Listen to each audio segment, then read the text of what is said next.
Good morning. Good morning. Today is Tuesday, April 7th, and we will be reading John chapter 2. All right. Gabriel, are you ready?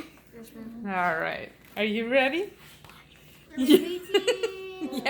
Yes. What we're reading. You're going to show me where we're reading. Where are we reading? Hey, no. See that. I don't see it. Oh, there it is. All right. And Catherine has her little books. Okay. Yes, we got your thumbs up and your shoulders up. Matthew, you ready? You have your place? Yes. And Kevin has his book. All right. Bye-bye. Jesus comes to a wedding. Find your spot. Easy. Thank you. Now on the third day, there was a wedding feast in the Galilean village of Cana, and the mother of Jesus was there. Jesus and his disciples were all invited to the banquet, but with so many guests in attendance, they ran out of wine. And when Mary realized it, she came to him and asked, "They have no wine. Can't you do something about it?" Jesus replied, "My dear one, don't you understand that if I do this, it won't change anything for you, but it'll change everything for me? My hour of unveiling my power has not yet come." Mary then went to the servers and told them, "Whatever Jesus tells you, make sure that you do it." Now there were 6 stone water pots standing nearby. They were meant to be used for the Jewish washing rituals. Each one held about 20 gallons or more. Jesus came to the servers and told them, "Fill the pots with water, right up to the very brim." Then they said, "Now fill your pitchers and take them to the master of ceremonies." And when they poured out their pitcher for the master of ceremonies to sample, the water became wine. When he tasted the water that became wine, the master of ceremonies was impressed, although he didn't know where the wine had come from, but the servers knew.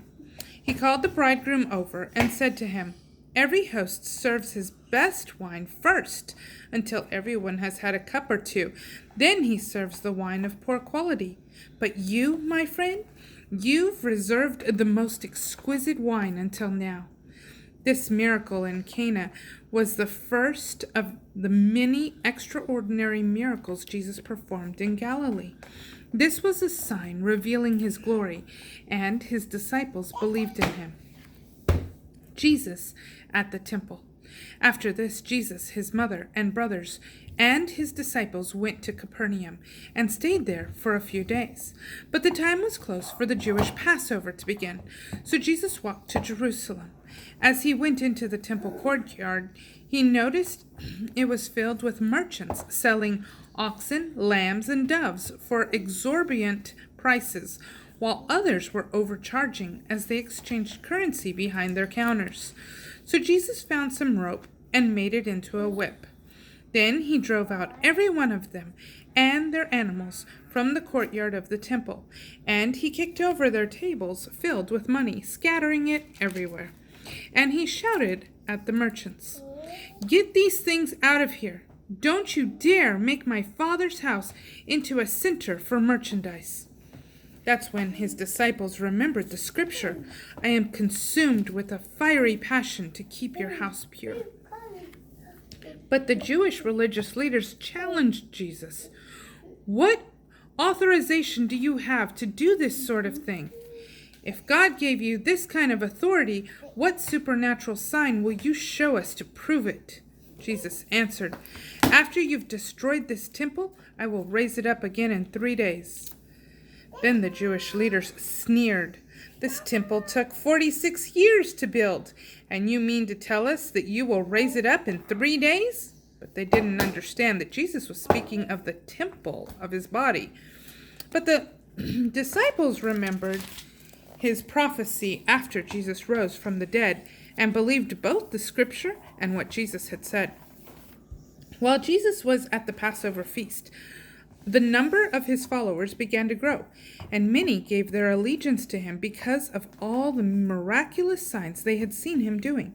But Jesus did not yet entrust himself to them, because he knew how fickle human hearts can be. He didn't need anyone to tell him about human nature, for he fully understood what man was capable of doing. That is John chapter 2.